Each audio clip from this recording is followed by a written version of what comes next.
आइए शुरू करते हैं आज की समरी को, जिसका नाम है the monk who sold his Ferrari, यानी कि एक सन्यासी जिसने अपनी संपत्ति बेच दी।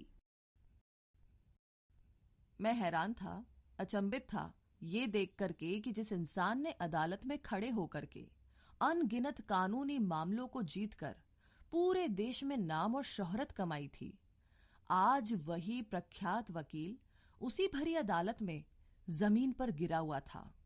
वो इंसान जो कि अपने काम और सफलता के लिए मशहूर थे, जिनकी शानो शौकत के चर्चे होते थे, आज वही इंसान जमीन पर तड़प रहे थे। उनको आराम देने की सभी कोशिशें व्यर्थ लग रही थी और मैं बैठा यही सोच रहा था, नहीं, आप ऐसे नहीं मर सकते। जिस इंसान ने जिंदगी अपनी शर्त पर जी हो, जिसने अपना मुकद्दर खुद लिखा हो, वो इंसान ऐसे नहीं मर सकता। वो इंसान जिसने अपने हुनर, काबिलियत और कठोर परिश्रम से इतनी सफलता और शोहरत पाई हो, वो इतनी आसानी से नहीं मर सकता। महान जूलियन से मेरे ताल्लुकात 17 साल पुराने हैं। जब मैंने उनके दफ्तर में काम करना शुरू किया था तो धीरे धीरे हमारे संबंध अच्छे होते गए। शायद मैं उनको सबसे करीब से जानने लगा था। यकीन नहीं हो रहा था कि ये वही जूलियन है। 17 साल पहले क्या तेज था इनकी आंखों में, मानो पूरी दुनिया इन्हीं पर निर्भर करती हो।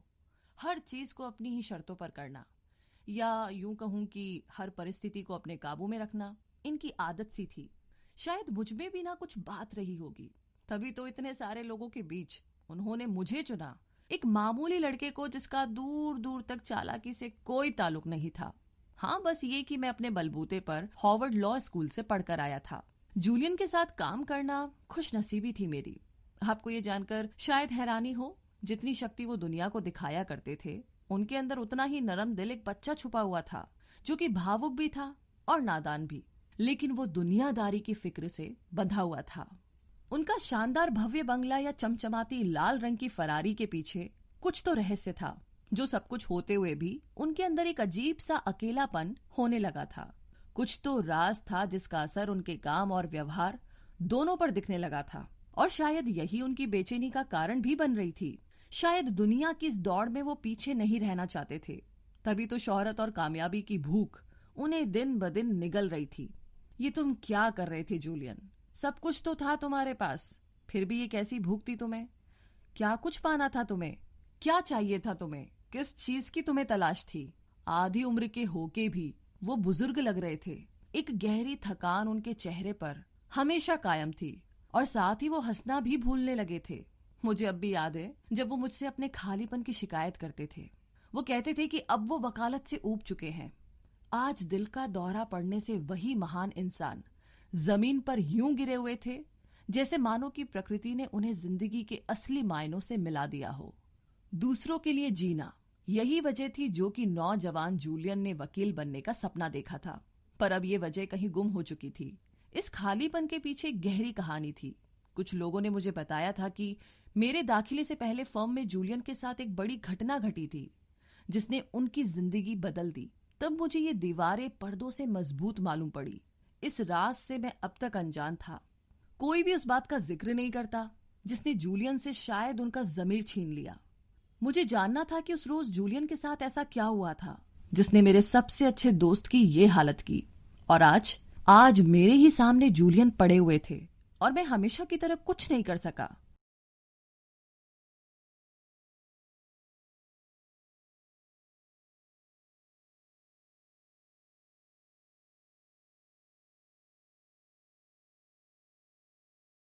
अब कंपनी जूलियन के बिना अपाहिज सी होने लगी थी, और तुरंत ही आपातकालीन बैठक बुलाई गई। इस बैठक में जो कुछ भी कहा गया उसने मुझे झंझोड़ कर रख दिया। सबसे पहले सभी को सूचित किया गया कि जूलियन को दिल का दौरा पड़ा था, और ये कि उनकी हालत नाजुक बनी हुई है। और आगे जो मैंने सुना वो शब्द मुझे आज तक याद है। मुझे ये बताते हुए बेहद दुख है कि जूलियन ने हमारे परिवार को अलविदा कहने का निर्णय लिया है। मुझे लगता था कि मैं जूलियन को सबसे करीब से जानता था, पर शायद ऐसा नहीं था। मैं जानता था कि उन्हें ये सब बोझ लगने लगा था, लेकिन मुझे ये अंदाजा नहीं था कि ये नौबत इतनी जल्दी आ जाएगी। हाँ, ये सच था कि देश के सबसे बड़े वकीलों में से एक महान जूलियन अब कभी वकालत नहीं करेंगे। आज पूरे 3 साल बीत चुके हैं। मुझे आज आज जूलियन के बारे में सिर्फ इतना पता है कि उन्होंने अपना आलीशान बंगला और उस लाल फरारी को बेचकर मन की शांति के लिए वो भारत रवाना हो गए थे, शायद अपने जीवन के कुछ प्रश्नों के जवाब ढूंढने। तो इन 3 सालों ने मुझे भी काफी हद तक बदल दिया। मैं अपने परिवार के महत्व को समझने लगा हूं और कभी कभार आज भी अपनी मसरूफियत से वक्त निकालकर जूलियन को याद कर लेता हूं। मगर ये जिंदगी मुझे चौंकाना छोड़ दे तो इसे जिंदगी कैसे कहेंगे। तो एक दिन मेरे दफ्तर में लगभग 30 साल का एक नौजवान व्यक्ति आया। वैसे ज्यादा काम होने की वजह से मैं लोगों से कम ही मिलता जुलता हूं, पर कुछ तो बात थी उस इंसान में जो उस पर नजर पड़ते ही मैं काफी मोहित हो गया। एक अलग सा ही सुकून था उसके चेहरे पर जो उसे बाकियों से अलग कर रहा था। मैं मानो उसकी मौजूदगी से सम्मोहित हो चुका था कि तभी अचानक उस व्यक्ति ने बड़ी ही विनम्रता से मुझसे कहा, क्या आप अपने सभी मेहमानों से इसी तरह पेश आते हैं?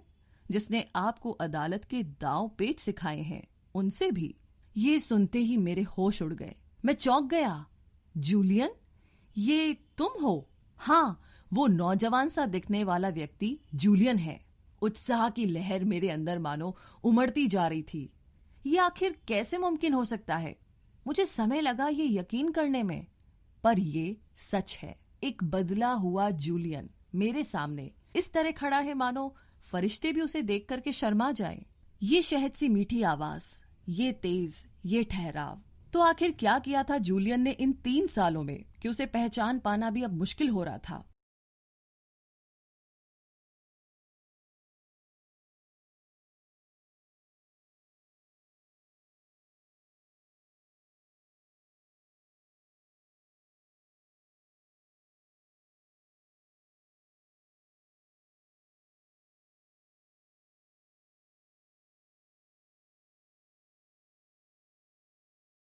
और एक बार फिर जूलियन ने मुझे अचंभित कर दिया। आखिर हिमालय की पहाड़ियों से ये कौन सी संजीवनी बूटी खाकर आए थे? मैं मन ही मन ये सोचने लगा, क्या वहां कोई जादुई कुआं है जो इंसान को जवान बना देता है? कैसे ये बुजुर्ग से दिखने वाले जूलियन इस तरीके से बदल गए कि मानो सभी देवी देवता इन्हीं पर मेहरबान हुए हो। आखिर इन 3 सालों में जूलियन कहाँ थे और क्या कर रहे थे? ये सभी सवाल मुझे उत्सुक कर रहे थे। लेकिन इससे पहले कि मैं कुछ पूछ पाता, जूलियन ने मेरे सभी सवाल मानो मेरी आंखों से पढ़ लिए हो। जूलियन ने सबसे पहले ये बात कबूल की कि वो कितने गलत थे। उनकी जिंदगी किस तरीके से खुशी और महत्वपूर्ण सफलता के रास्ते से भटक गई थी। बीमार पड़ने के बाद डॉक्टर्स ने उन्हें सलाह दी कि उन्हें अब कामयाबी की भूख त्यागनी होगी, क्योंकि यही बात अब उनकी जान की दुश्मन बन बैठी थी। उस वक्त जूलियन ने अपनी जिंदगी का सबसे बड़ा फैसला लिया और ये फैसला था अपनी जिंदगी को चुनने का। जी हाँ, एक अजीब सी रौनक थी उनके चेहरे पर जब जूलियन मुझे ये बता रहे थे कि किस तरीके से उन्होंने अपना घर और अपनी चहेती लाल फरारी को बेचकर भारत जाने का फैसला लिया। जूलियन किसी बच्चे की तरह उत्साहित होकर के मुझे अपनी कहानी सुना रहे थे, जहां सारी जीवन शैली प्रकृति की गोद में खेलती है। किस तरीके से वो गांव-गांव में कभी रेल से तो कभी मीलों पैदल चल करके अपना बिखरा हुआ जीवन समेट रहे थे। मैं खुश था कि जूलियन अब दोबारा हंसना सीख चुके थे। जूलियन ने तब मुझे बताया कि जगह जगह घूमने पर उन्हें हिंदुस्तानी सन्यासियों के बारे में पता चला। ये सन्यासी उम्र के मोहताज नहीं होते और कुछ ऐसे सन्यासी जिन्होंने इंसानी दिलो दिमाग पर काबू करना सीख लिया था। मुझे हैरानी हुई ये जानकर के कि मेरे दोस्त जूलियन इन्हीं सन्यासियों के साथ अपना समय बिताकर आए हैं। उन अध्यापकों के साथ रहकर के आए हैं जो कि बिना दक्षिणा के जीवन जीने का सलीका सिखाते हैं। तभी जूलियन ने मुझे कुछ ऐसी बातें बताई जिसने मेरे पैरों तले जमीन हिला दी। कश्मीर की वादियों में घूमते वक्त वो एक खास योगी से मिले जिन्होंने जूलियन को उम्मीद की किरण दिखाई। जूलियन की ही तरह वो योगी भी एक सफल वकील थे जिन्होंने मोह माया त्याग करके सन्यासी जीवन को चुना। योगी ने जूलियन को बताया कि कश्मीर से मीलों दूर हिमालय की चोटियों पर सिवाना नाम की एक बस्ती है, जहां हिमालय के सबसे आध्यात्मिक सन्यासियों का वास है। ये सन्यासी उम्र के हर पड़ाव को पार कर चुके हैं और कुछ तो अद्भुत शक्तियों के मालिक भी है। वो जीते जी ज्ञान के सागर है जिन्हें आत्मा और शरीर को तृप्त करने के संदर्भ में प्राचीन कला हासिल है। उन सन्यासी को कोई भी सामान्य व्यक्ति नहीं ढूंढ पाता। बस ये सुनते ही जूलियन को मालूम हो चुका था कि अब उनकी मंजिल कहाँ थी, तो बिना वक्त गवाए वो सिवाना की खोज में जुट गए। अगली सुबह सूरज की पहली किरण के साथ ही जूलियन की तलाश भी शुरू हुई। शुरुआती दिनों में उन्हें बहुत दिक्कतों का सामना तो नहीं करना पड़ा, लेकिन जैसे जैसे समय बीतता गया जूलियन की मुश्किलें बढ़ती गई। रास्ते कठिन और जानलेवा बन चुके थे और अब तो खाना और पानी भी काफी नहीं पड़ रहा था। लेकिन जूलियन ने हार नहीं मानी। हिमालय की ऊंची पहाड़ियों पर उन खूबसूरत वादियों में अकेले ही चढ़ाई पर निकल पड़े। मैंने दबी हुई आवाज में जूलियन से पूछा कि क्या घर बार छोड़ना कठिन नहीं था। उनका जवाब उनकी ही तरह बेबाक था। जूलियन ने कहा कि मोह को त्यागना उनके जीवन का सबसे कठिन नहीं बल्कि सबसे आसान उपाय था, क्योंकि इसके बदले उन्हें तृप्ति और अपार शांति नहीं मिलती। तो जूलियन कई दिनों तक हिमालय पर भटकते रहे और अंत में उनकी सेहत भी उनका साथ छोड़ने लगी थी। एक मोड़ पर आकर के वो टूट से गए। उनकी आंखों के सामने उनकी पिछली जिंदगी के पल किलकारियां भर रहे थे। वो क्या ढूंढने आए थे यहाँ और क्या उन्हें वो मिल पाएगा? बस यही सोचते सोचते जूलियन की आंखें बंद हो रही थी। लेकिन तभी जूलियन ने अपने सामने एक छवि देखी। मैं ये सोच रहा था कि उस सुनसान और अनजान इलाके में किसी मनुष्य का होना कितना संभव होगा। खैर, जूलियन ने होश संभालते हुए लाल कपड़ों में लिपटे उस व्यक्ति से मदद की गुहार लगाई। जैसे ही वो व्यक्ति जूलियन की तरफ मुड़ा, उसकी दिव्यता को देख करके जूलियन दंग रह गए। ऐसा अद्भुत स्वरूप जूलियन ने पहले कभी नहीं देखा था, जिससे प्रभावित होकर के जूलियन को ये समझ आ चुका था कि ये सिवान के उन सन्यासियों में से एक होंगे। उस व्यक्ति ने जूलियन से पूछा कि आखिर वो सिवान के सन्यासियों को क्यों ढूंढ रहा है। तभी जूलियन ने उन्हें अपनी पूरी कहानी बताई और तब सन्यासी उन्हें एक शर्त पर अपने साथ सिवान ले जाने के लिए राजी हो गए। और शर्त ये थी कि सन्यासी के द्वारा मिलने वाले ज्ञान को दुनिया भर में फैलाना और उन्हीं फलसफों से जरूरतमंदों की मदद करना। तो उस पल से ही सन्यासियों की ही तरह जूलियन का मकसद भी दुनिया को जीने की एक बेहतर जगह बनाना होगा।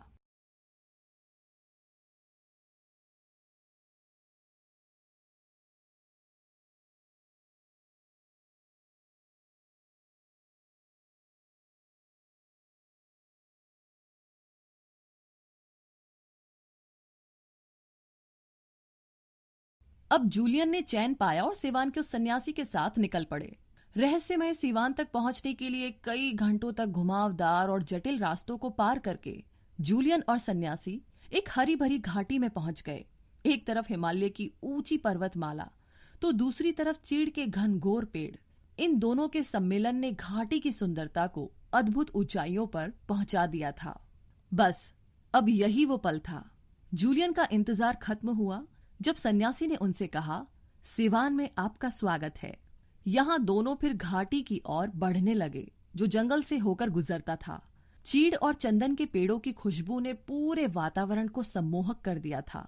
जंगल में चहचहाते पंछी मानो पेड़ों पर नाच रहे हो। धरती पर अगर स्वर्ग होता तो शायद ऐसा ही होता। कुछ दूरी तक चलने के बाद आखिरकार सिवाना नामक वो बस्ती जूलियन के बिल्कुल सामने थी। गुलाब के फूलों से सजी हुई इस बस्ती के बीचों बीच एक मंदिर बना हुआ था। इस बस्ती का हर व्यक्ति एक सन्यासी था। हर एक के चेहरे पर हंसी और मुस्कुराहट थी। जूलियन को ऐसा लग रहा था कि मानो तनाव नाम की बीमारी तो इस गांव में थी ही नहीं और ना ही कभी किसी ने तनाव अनुभव किया होगा। जैसे जैसे जूलियन ने यहाँ पर समय बिताया, उसे इस जगह की दिव्यता और अद्भुतता का एहसास होने लगा। मानो यही वो जगह थी जो जूलियन की खोई हुई जीने की चाह को दोबारा जगा सकती थी, जो कि अपनी कारोबारी जिंदगी में गुमराह होकर उन्होंने त्याग दी थी। तो इसी तरीके से जूलियन के जीवन की एक नई शुरुआत होने लगी, जो उसके पिछले जीवन से बिल्कुल अलग और काफी असाधारण थी।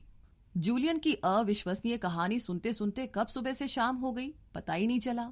एक वक्त के लिए ऐसा लगा कि मानो मैं भी उन्हीं के साथ हिमालय की सैर पर था। लेकिन अब जूलियन का बदला हुआ व्यक्तित्व मुझे भी अपनी तरफ आकर्षित कर रहा था। अब तो मेरा भी मन है इस सम्मोहित तृप्ति को अनुभव करने का, पर मुझे अदालत में होने वाली कल की सुनवाई की तैयारी करनी है। पर आज जूलियन की बातों ने, उसकी अधूरी कहानी ने मुझे आईना दिखाया है। ये एहसास दिलाया है कि कहीं ना कहीं मैंने भी पुराने जूलियन की ही तरह अपने कल वाले व्यक्तित्व को खो दिया है। कभी मुझे भी छोटी से छोटी चीज में खुशी मिलती थी और अब मुझे उस एहसास की झलक भी याद नहीं है। मेरी रुचि को भांपते हुए जूलियन ने अपनी कहानी की गति बढ़ाई। सिवाना समुदाय के लोगों ने अपना स्नेह जूलियन के प्रति व्यक्त करते हुए उन्हें अपने समुदाय का हिस्सा बना लिया। जूलियन अपने ज्ञान को बढ़ाने हेतु अपने तन मन से हर एक पल योगी की तरह बिताने लगे। उन सन्यासियों का वो ज्ञान कई वर्षों की कठोर तपस्या का नतीजा था और वो सब उस ज्ञान को जूलियन के साथ बांटने के लिए तैयार थे, और वो भी बिना किसी संशय के। जूलियन उन सन्यासियों के साथ बैठकर के जीवन के कई अद्भुत विषयों पर विचार करते जो उन्होंने जीवन में प्राप्त की थी। जल्द ही जूलियन समझ चुके थे कि वो अपने मन को विचलित होने से कैसे रोक सकते हैं। जैसे जैसे दिन रात महीने बीतते गए, जूलियन को एहसास होता चला गया कि अब उनके अंदर एक क्षमता है जिसे वो दूसरों की भलाई के लिए उपयोग में ला सकते हैं। सिवाना के पहले 3 हफ्तों में ही जूलियन को अपने अंदर एक बदलाव महसूस होने लगा। उनको हर एक छोटी से छोटी चीज में आनंद आने लगा, चाहे वो अंधेरे में चमचमाते सितारे हो या फिर मकड़ी का एक जाला ही क्यों ना हो।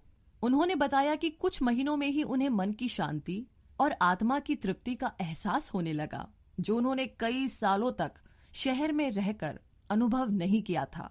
अंत में जूलियन को अपने जीवन की कीमत का अंदाजा हुआ और अपनी असली मंजिल का एहसास हुआ। ये सब उन साधुओं की वजह से ही मुमकिन हो पाया था। मधुर आवाज में उन्होंने ये भी बताया कि हमें पहले अपने मन और आत्मा को तृप्त करना आना चाहिए, तभी हम अपने जीवन और अपने सपनों को जी सकते हैं। तभी अचानक जूलियन ने जाने की बात की, क्योंकि मेरे दफ्तर का समय हो चुका था। मेरी बहुत विनती करने पर भी वो नहीं रुके। उन्होंने कहा कि तुम्हें और तुम्हारे समाज को बुद्धिमत्ता प्राप्त करने का अधिकार है। मैं तुमसे वादा करता हूँ कि मैं तुम्हारे साथ अपना ज्ञान जरूर बांटूंगा। वो मेरे दफ्तर से तो जा चुके थे, लेकिन अपनी छाप मुझ पर छोड़ चुके थे। और मैं अपना सर पकड़कर सोचने लगा कि मेरी दुनिया कितनी छोटी थी। मुझे आज एहसास हो रहा है कि बचपन में जो उल्लास और मासूमियत मुझमें थी, अब वो नहीं रही।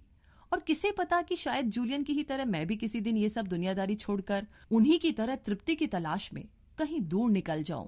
तो इन सभी ख्यालों के साथ मैं अपने दफ्तर से बाहर निकला और तेज धूप में अपनी मंजिल की ओर चल पड़ा।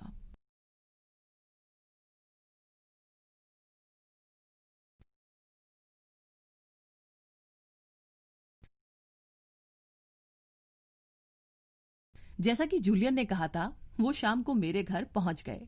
जैसे ही मैंने दरवाजा खोला, जूलियन को लाल रंग की एक अजीब सी पोशाक में देख करके मैं हैरान हो गया।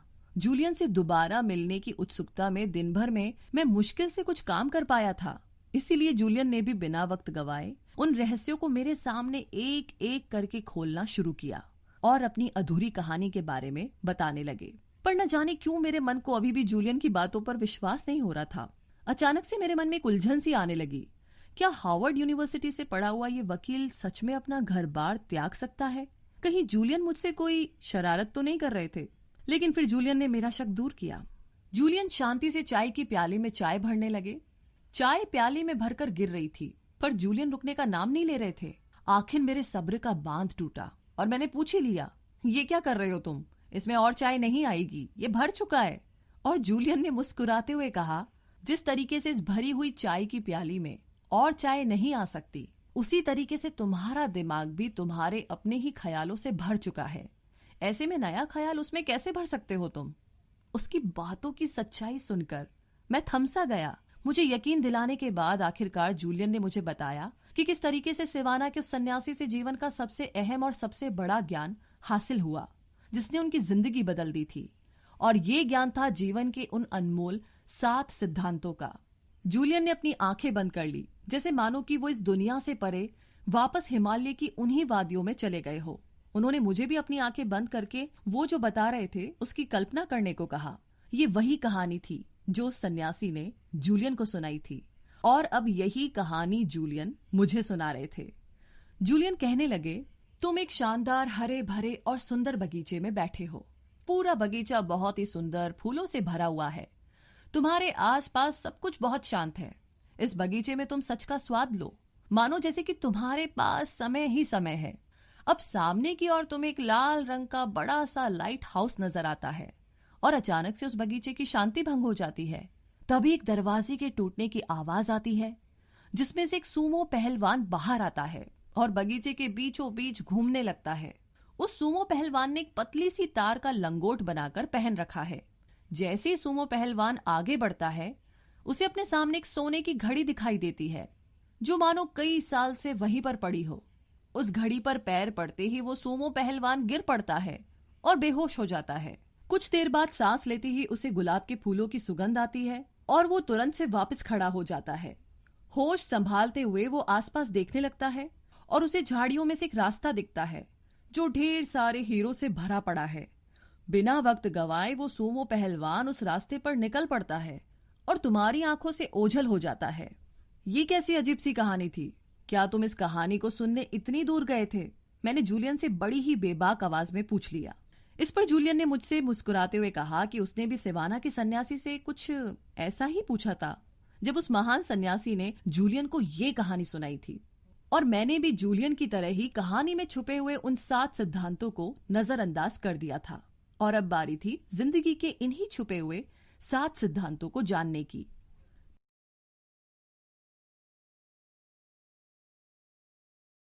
पहला सिद्धांत। इस काल्पनिक कहानी में बगीचा हमारे मन को दर्शाता है। अगर आप अपने मन को विचलित होने से रोकते हैं, उसकी देखभाल करते हैं, उसे उपजाऊ बनाते हैं, तो तुम्हारा मन तुम्हारे विचारों से कई ज्यादा खिलेगा। और अगर तुम उसमें गलत विचार पालते हो तो तुम्हारे मन के बगीचे में नकारात्मक ऊर्जा या नेगेटिविटी पैदा होगी। एक बगीचे में हम जैसे बीज बोते हैं, हमें उसी तरह के फल और फूल मिलते हैं। तो ठीक इसी तरीके से जब हम अपने दिमाग में लगातार सकारात्मक बातों के बारे में सोचते हैं तो हमारा दिमाग भी उसी खूबसूरत बगीचे की तरह हमें अंदर से संतुष्ट और उपजाऊ रखेगा। लेकिन अगर हम अपने अंदर नकारात्मक विचार भरते हैं तो इसका अंजाम भी गलत ही निकलता है। हमारे जीवन में गलतियों का कोई स्थान नहीं होना चाहिए। हमें हमारे जीवन के हर एक सबक से कुछ न कुछ सीखते रहना चाहिए। और यही है हमारे जीवन का पहला सिद्धांत। दूसरा सिद्धांत। इस कहानी का दूसरा सिद्धांत छुपा हुआ है उस लाइट हाउस में, जो कि हमारे जीवन के सभी उद्देश्यों को दर्शाता है। जिस तरीके से एक लाइट हाउस सटीकता से किसी भी नौका या जहाज को अपनी रोशनी से सही रास्ता दिखाता है, ठीक उसी तरीके से हमें भी अपने जीवन के लक्ष्य और महत्वाकांक्षाओं की ओर सटीकता से बढ़ना चाहिए। उन्हें पूरी तरीके से जानना ही हमारा सबसे पहला कर्तव्य है। भले ही इसमें देर लगे, लेकिन एक ना एक दिन हम अपनी मंजिल तक पहुंच ही जाएंगे। हमें हमारे लक्ष्य की ओर बढ़ने के लिए एक जुनून की बहुत जरूरत है, और उस जुनून को पाने के लिए हमें अपने अंदर आत्मशक्ति और धैर्य का निर्माण करना आना चाहिए। ये करने के लिए हमारे पास 5 तरीके हैं। पहला, हमें हमारे मन में अंतिम परिणाम का साफ चित्रण रखना होगा। उस इनाम की कल्पना करनी होगी जिससे हमें आगे बढ़ने की प्रेरणा मिलेगी। दूसरा, हमें हमारे ऊपर सकारात्मक दबाव बनाए रखना होगा जिससे कि हम हमारे लक्ष्य के मार्ग से भटक न जाएं। तीसरा, मंजिल हासिल करना। यही एक महत्वपूर्ण चीज नहीं है। उस मंजिल तक पहुंचने के लिए एक निर्धारित समय भी तय करना अनिवार्य है, क्योंकि हमारे जीवन में कई सारे लक्ष्य हैं जिसे हमें पाना है। चौथा, अपने लक्ष्य को किताब में लिखकर रखें और रोज सुबह उठकर के उस किताब को खोलकर देखें, जिससे तुम्हारे अंदर अपने लक्ष्य की ओर पहुंचने की प्रेरणा बनी रहेगी और तुम्हारा मन विचलित नहीं होगा। पांचवा, 21 अंक का जादुई नियम। ये सब तकनीक और जादुई नियम तुम्हें लगातार 21 दिनों तक और निरंतर एक ही समय पर करना होगा, जिससे कि वो बात तुम्हारे रोजाना नियम यानी कि रूटीन का एक अहम हिस्सा बन जाएगा। आगे है तीसरा सिद्धांत। जिंदगी का वो तीसरा सिद्धांत कहानी में अजीब से दिखने वाले सूमो पहलवान केंजे से जुड़ा हुआ है। केंजे एक जापानीज चिन्ह है जिसका मतलब होता है निरंतर सीखना और निरंतर सुधार करते रहना। एक सूमो पहलवान को अपनी खुराक के साथ साथ अपने अनुशासन का भी ख्याल रखना पड़ता है। तो ठीक इसी तरीके से हमें भी अपने जीवन में मेहनत के साथ साथ अनुशासन का भी ख्याल रखना चाहिए। हमें अपने मन को काबू में रखना भी आना चाहिए। हमें उसे अपने शरीर का एक अहम हिस्सा बना लेना होगा। कामयाबी हमेशा हमारे ही भीतर से आती है। हम अपने आप को और अपने विचारों को कैसे रखते हैं, कामयाबी उस पर निर्भर करती है। हमें हमारे मन और आत्मा को निरंतर शुद्ध करते रहना चाहिए। तुम्हारे सामने कई कठिनाइयां आएगी, पर उनसे घबराने से उनका समाधान नहीं मिलेगा। जो व्यक्ति अपने डर पर काबू पा लेता है वो अपने जीवन में कभी भी असफल नहीं होता। चौथा सिद्धांत समझ आता है उस सूमो पहलवान के लंगोट में। जी हाँ, वो लंगोट जो कि पतले तार से बनी हुई थी। कोई भी तार ढेर सारे पतले तारों को जोड़कर बनती है। भले ये पतली तारें अपने आप में कमजोर हो, लेकिन साथ मिलने पर ये एक मजबूत तार बनाती है। तो ठीक इसी तरीके से हमारे जीवन में वो बहुत सारी छोटी लेकिन अच्छी आदतें होती है जिन पर अक्सर हम ज्यादा ध्यान नहीं देते, लेकिन ये सभी साथ मिलकर के एक बड़ा फर्क लाती है। फिर चाहे वो सुबह जल्दी उठना हो या फिर पौष्टिक खाना खाना हो। ये सभी आदतें भले ही ज्यादा बड़ी ना लगती हो, लेकिन एक लंबे समय के बाद यही चीजें आपको एक बेहतर इंसान बनाती है और आपकी सफलता को तय करती है। अपने अंदर हमेशा एक सकारात्मक इच्छा शक्ति का संचार बनाए रखें, जिससे कि आत्मा हमेशा शीतल बनी रहेगी। पांचवा सिद्धांत। इस कहानी का पांचवा सिद्धांत उस सोने की घड़ी से जुड़ा हुआ है जिसे उठाते वक्त सूमो पहलवान गिर जाता है।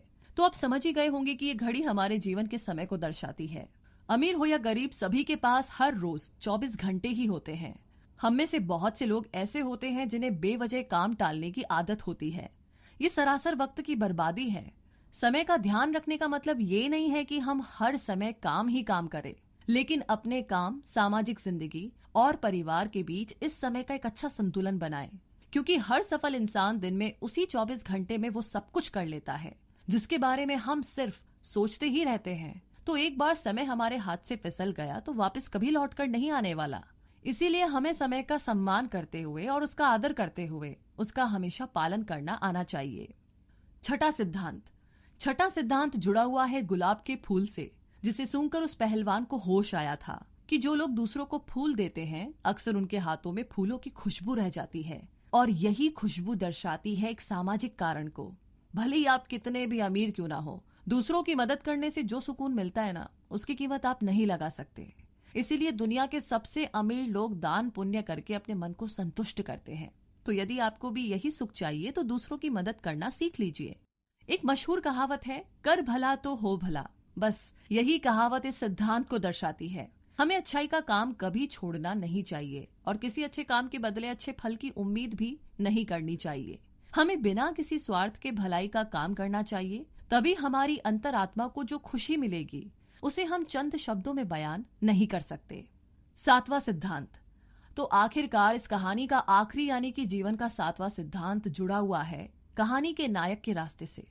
ये हीरे कुछ और नहीं बल्कि जिंदगी के वो छोटे छोटे पल हैं जो हमें ढेर सारी खुशियां देते हैं, लेकिन हम अक्सर इन्हें नजरअंदाज करके अपने अतीत के बारे में सोच सोच करके दुखी हो जाते हैं या फिर अपने भविष्य के लिए परेशान, और इन सब में हम अपने आज को जीना भूल जाते हैं।